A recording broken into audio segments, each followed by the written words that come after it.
Papa, pumari kayo din eh. Minuluto kong longganisa. Ating titikman. Ray. Sarap na, Ray. Oh, papagugan yan.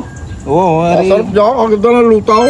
Sarap sa Ray. Titikman nga natin. Sige, titikman natin. Oo. What's up mga kaulaga? Ating titikman na ang longganisa nang galing pa sa San Vicente, Santo Tomas, Batangas.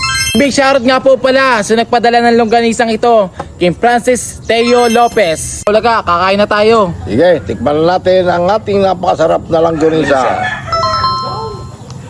Harap nga. Dalawa ka nga kay. Harap. Harap. Harap. Malamam, Papa. Oh, Malamam. malamam. Kung nais nyo matikman ang langgonisang ito, pumunta lang kayo sa Jumbo Teo Langgonisa, matatagpuan sa San Vicente, Santo Tomas, Batangas. Harap. Harap.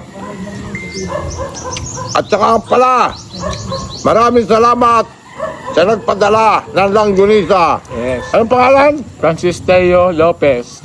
Francis Teo Big Lopez. shoutout. Maraming salamat. Harap. Pagkakaulagan dalawa nga, Ray. Hindi nag-aalok. O ano? Saan ka galing yan? Longganisang yan? Galing daw yan sa San Vicente. Jumbo Jumbo Teo Langgonisa. Matatagpuan sa San Vicente, Santo Tomas, Batangas. Sa Santo Tomas pala rin galing. O, tingnan mo kasarap. Ha? Ayamang? Grabe. Sarap.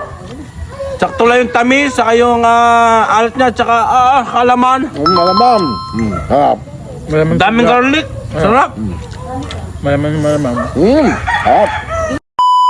Ito nga pala ang Jumbo Teo Longganisa. Located lang are sa San Vicente, Santo Tomas, Batangas. Kung kayo napapaibig at naglalaway, ay umorder na kayo at bumili din sa San Vicente, Santo Tomas, Batangas. Ay napakasarap ng napalulutong mga kaulaga.